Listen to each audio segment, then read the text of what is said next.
Ilang buwan ho kayo sumali? Last year po. Sumali po kayo last year. Naging kayo ho nang nakausap mo. Tapos? Tapos hiwalay na po kami.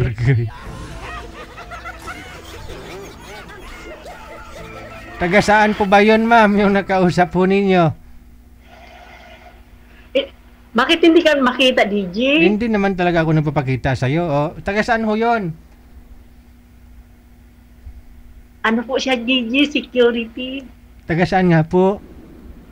Dito lang po sa Manila. Ikaw nasa Alabang. Opo. Ibig sabihin, naging kayo, nakikita naman ho kayong dalawa. Nagkita po kami pero hiwalay na po kami, DJ. Hindi. Ilang beses ho kayo nagkita? Secret na lang, DJ. Secret. Hindi ho kayo nag-live-in? Hindi po. Hindi? Nag-work po kasi ako. Tapos siyempre guard na rin siya, may trabaho. Kita lang. Sana mayroon pang mag-ano dyan sa akin. Hindi, para malaman na rin natin kwento ng nakausap ninyo. Bakit ho kayo naghiwalay? Ano po, DJ, parang hindi naman po siya, DJ, seryoso. Paano mo nasabi na hindi seryoso? Kasi po, yung hindi naman po palagi, DJ, yung alam mo na, yung pag nagkakita, hindi na lang ayaw ko naman po ng gano'n na lang. Gusto ko sa bilang halimbawa, bilang mag-asawa po, magtulungan po, di ba po? Oo. Ano nangyayari? Parang ano na po siya, parang nakahanap na po siya ng iba. Hindi, sabi nyo, bilang mag-asawa. So makukonsider o masabi natin yung ginagawa ng mag-asawa, ginagawa ninyo, kaya nasabi mong mag-asawa nagtutulungan. Opo, kulang na lang sa amin, DJ, magsama. Kasal na lang kulang, kumbaga. Opo, pero may work po kasi ako, pag nag-day off lang po ako. Okay. Ang ibig ko pong sabihin, nagsasama ho kayo, kulang na lang magpakasal, mag-asawa na sana, kaya nasabi nyo magtutulungan dapat. Pero ang ginagawa niya, hindi siya na tumutulong? Hindi po, DJ. Ikaw ang gumagas... Parang ayaw niya ng responsibilidad. Ayaw niya maging tatay? Ayaw niyang mabuntis ka? Hindi po, hindi na po ako manganganak, DJ. Responsibilidad? Ano po ibig mong sabihin? Hindi kasi may anak po ako, DJ, sa dati kong asawa. Di ba po, namatay yung asawa ko. Tapos? Tapos, di ba nung sumali kami, yung last year, birthday mo pa yun eh. Ay, nakalimutan ko na ho eh. Tapos. April 26 yun. Last year, 2024. Opo. Tapos, ayaw niya ng responsibilidad. Ano pong ibig mo sabihin? Parang ayaw niya ng responsibilidad na siyempre sa bilang mag-asawa, siyempre magtutulungan po. Parang ayaw niya ng ganon. Magtutulungan? Sa anong bagay kayo magtutulungan? Baka gusto niya lang bimbangan. Teka lang. Pag magkita kayo, yun lang gusto niya mangyari. Opo, DJ. Tapos, parang ganun po. Parang hindi kayo nagtutulungan, ikaw yung nagpakapagod, ganun. Hindi, may work po siya, may work din po ako. Pag nag-dip ako, saka lang kami magkikita. Ayun nga po, ibig mong sabihin na hindi nagtutulungan, ikaw lang yung nagtatrabaho, kumbaga tumitihaya lang siya. Hindi, may work po siya, DJ. Hindi, kung magsama kayong dalawa ba, hindi kayo nagtutulungan kung magkita kayo. DJ naman eh. So, ano pong gusto niyo po sana mangyari? Yun bang may pangarap sana? Magbuo kayo ng pamilya? Opo. Okay. Pero ano po yun, kasal po kayo dati? Kasal na rin po siya sa dati niya? Hindi ko po alam, DJ. Baka may asawa rin po o siguro sa ngayon, hindi ko rin po alam. Kasi hindi naman niya sinasabi sa akin, DJ. Yung dati po ba, ano po yung status niya nung makilala mo? Sabi niya, hiwalay po siya, DJ. Hindi mo na inalam kung totoo? Hindi ko po, wala po akong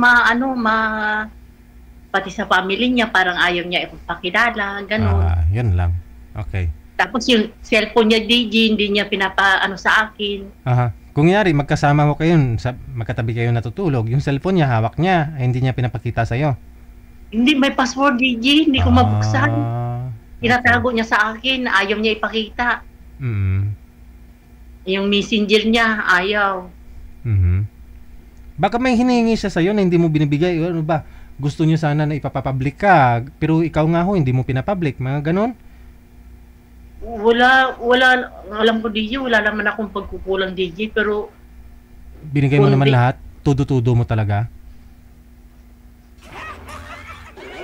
DJ, parang hindi siya seryoso, DJ. Gusto ko sana yung seryoso, ba makakasama sa buhay. Okay. So, naghahanap ka po ngayon. Kailan po kayo naghiwalay?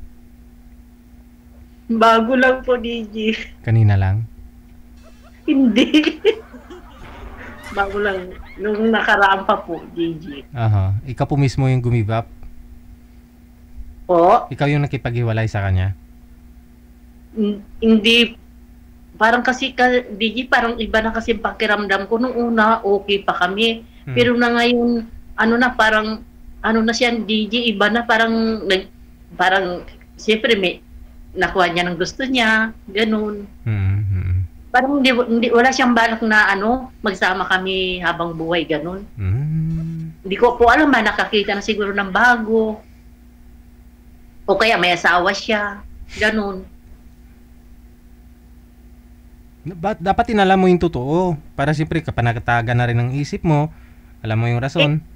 Ay, paano ko, DJ, malalaman? Wala naman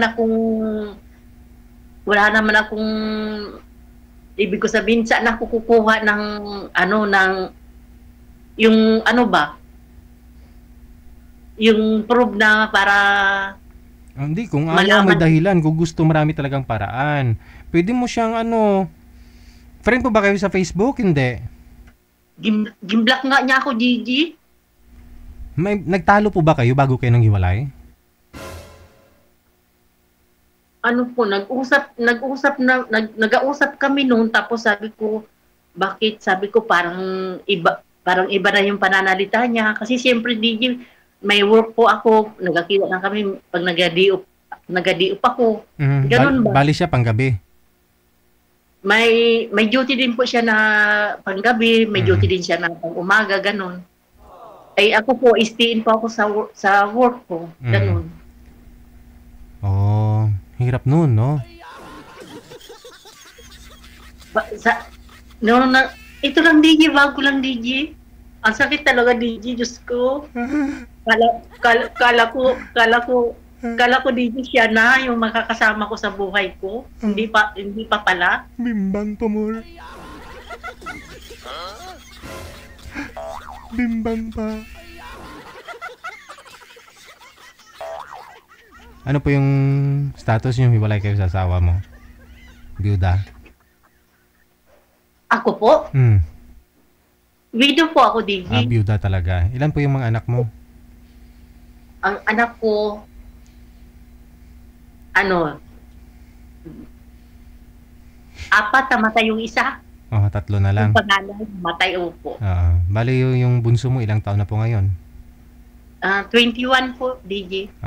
Hindi mo na inobliga, kumbaga, nagtatrabaho ko na lang para sa sarili mo, ganun. Hindi, nagtatrabaho ko para sa anak ko. Nag-aaral pa po yung mga anak ko, DJ, college. 3? Hindi, yung 2 lang po. Yung isa naman po, hindi po sa akin lumaki. Yung panganay ko namatay po. Okay, sige. So, siguro kailangan mo magpahinga, mama. Para makapag-relax ang yung isip mo, kung anong dapat mong gawin sa buhay mo. Anong priority mo? Ganun. Ang priority ko, siyempre, DJ, wala naman tumutulong sa akin, wala nagbibigay sa akin. Priority ko yung anak ko na makapagtapos sa pag-aaral. Pero gusto ko sana po, yung makahanap pa po ako ng partner na panghabang buhay. Hindi lang isang bagay lang ang gusto sa akin. Yun na nga po. So siguro wag mo madaliin. Focus ka po muna sa mga anak mo. Total nag-aaral pa naman. Mas maganda yung walang Opo. interruption, wala pong sagabal, no? Pag matapos na ho yung Yes. anak mo, andyan lang ho yan. Yung iba nga, nakakayanan ho nila na ilang taon, 20 years. Ikaw at least di ka na si zero. Kahit pa paano eh. Mayroon, di ba? Okay na ho yun, no? Move on. Kasi, alam mo naman, nagmahal ka din eh. Nagmahal ka, hindi ka nagkulang. Alam mo sa sarili mo, di ba? So siguro, hindi siya kawalan. Isipin mo na lang na hindi siya masarap. Na hindi mo dapat panghinayangan, di ba? Na may tao pang Yes, mas naka-deserve para sa iyo. Yes, Yun. DJ. Oh, kung nanonood po siya ngayon, ano na lang mensahe mo kay sir? Doon ho sa nakausap Ay. mo. Kung nanonood ka man ngayon, Anong tawagan ninyo? Anong tawagan? love.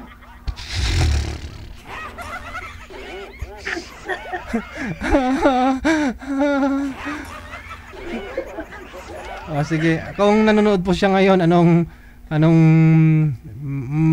masabi mo sa kanya? Anong mensahe mo? Wala na, DJ. Masakit eh. Uy. Dapat palitan mo kung ano yung naramdaman mo ngayon. Maghanap ka ng ibang paraan ng mga bagay na alternative. I mean, yung makawala ng naramdaman mo ngayon. Nasaktan ka dahil alam mong hindi ka nagkulang, pero nagawa niyang parang binaliwala ka. Na hindi Yes, niya DJ. Yes, DJ. Parang, parang mayroon na siyang iba. Ganun. isipin mo na lang yung ginawa niya nga sa'yo ngayon, gagawin niya dun sa nangyari o sa present niya. No? Parang, ano yung pakikitungo niya sa akin? Malamig ba? Malamig. Ayun, may posibilidad na gagawin niya rin po yun dun sa bago niya ngayon. So, mas okay na ho siguro na sa iba niya nang gagawin, hindi sa'yo. Hindi. Nagawa na nga niya sa akin, DJ. Hindi po, kung hanggang ngayon, kayo pa rin, nasasaktan ka. Diba? Oh. Kaysa naman hanggang ngayon, kayo pa, pero nasasaktan ka lang. Kasi alam mo, parang wala siyang gana sa'yo. Anong gusto mo? Yun nga po, DJ. Oh, magpasalamat ka ngayon na, masakit sa una. Sa susunod din masakit.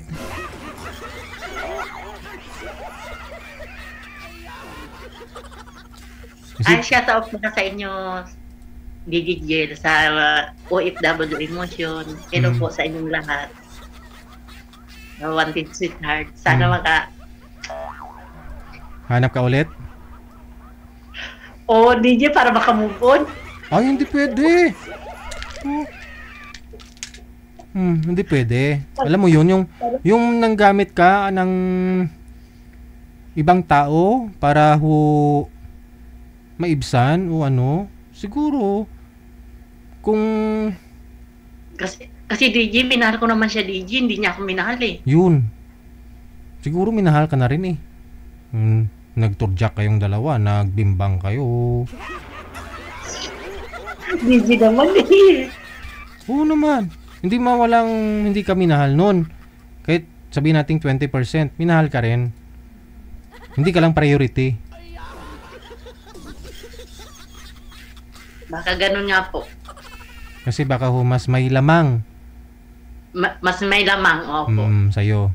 So siguro maghanap ka ng ng taong yung na-appreciate ka niya.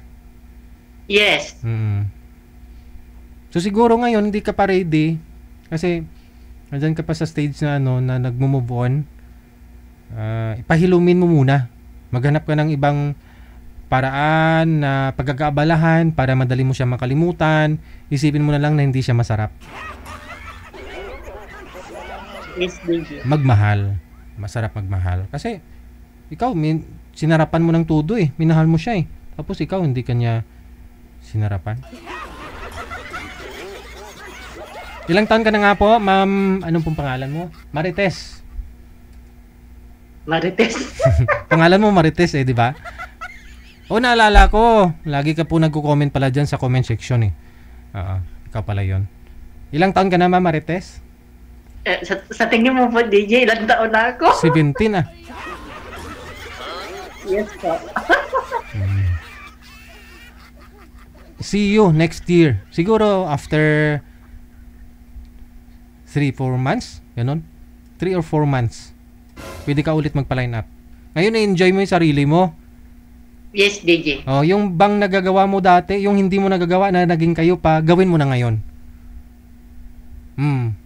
Hindi yung nakatingin ka lang kung ano yung yung lagi kayo nagbi-video call, lagi kayo nagtatawagan, no? Ibahin mo 'yun, ibahin mo. Diyan focus ka sa trabaho mo at kung may time, i-open mo sa amo mo. Lalabas muna ako, pwede ba 'yun para makamubuan ako? Pupunta ako dun sa mga anak ko, asikasuhin ko sila, ganun. Oo, kikis-kis. Di ba? Yes, DJ. Yes, DJ. Yun naman ang ginagawa. Oh, yun. Todo mo pa. Maghanap ka pa ng ibang mga paraan para madali ka makalimot. Although, hindi naman talaga totally makalimutan yan. Naging part na ng buhay mo yan. Unless kung magka-amnesia ka. Pero, para maibisan lang madali ka makamove on. No? Siguro, hindi pa time na sasali ka dito para may makausap, malibang. Tapos yun, pa rin po yan. Kung mayroon din po dyan na makatagpo ka ng pareho kayo.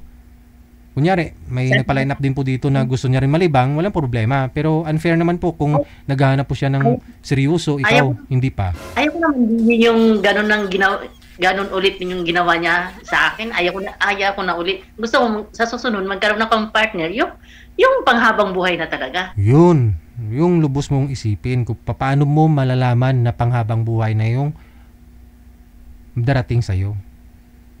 Na ano mo na, di ba? Naranasan nyo na pong niligawan ka ba noon? Hindi.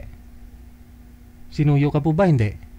Dito rin kami, DJ. Nag-usap kami dito sa live. Oh, I mean, di ba off-cam na naging kayo? Di ba? Niligawan ka po ba niya sa personal? Hindi. Sinusuyo.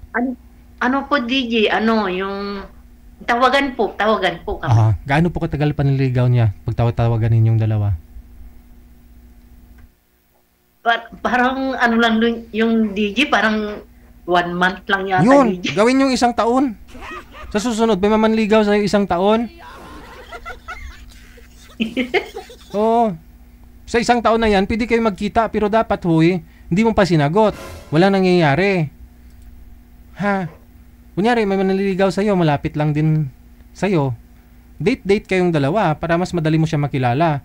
Pero huwag mong kalimutan, lagyan mo ng ng lock yung panty mo. Oh. Okay, para syempre malalaman mo kung seryoso yung lalaki, kailangan niya maghintay, 'di ba? Kung hindi, nasa kanya na ho 'yun.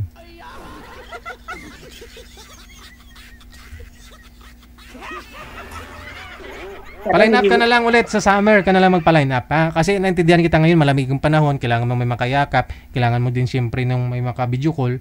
Mas maganda ho sa summer ka na lang magpa-line up dito. Sa April. Kumusta po, manager? Sa April na lang, Ako sa birthday mo din. Okay, no problem. Sige, para after 2 years. Okay. Sige po. Sige, bye. Ay, thank you po. Si Miss Marites, naging sila pala na nakausap niya po dito, no? Kasi kanina parang hindi ko magets Parang ang ibig niya sabihin parang siya lang nag-i-effort. Parang ganun. Sabi ko nga kung ano yung trabaho ng lalaki. Kasi isang rason pa ho yan minsan. Pag guard kasi na yung mga lalaki na laging nagpupuyat.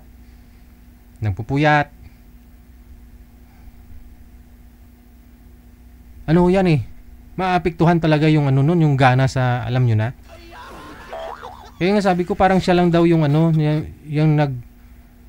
si girl lang daw yung mamaniobra, yung nagdadala. Yung boy hindi. Kaya tinatanong ko yung trabaho ni boy. Bakit hindi siya makapagdala? Baka pagod. No? Pagod. Ganun po talaga pag panggabi yung trabaho.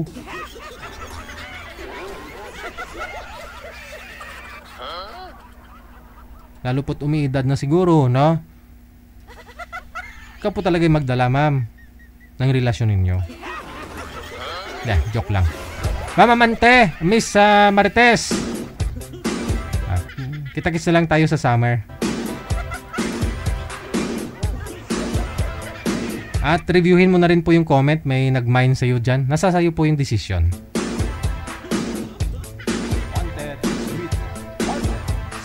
Ay, ambot nga gugma.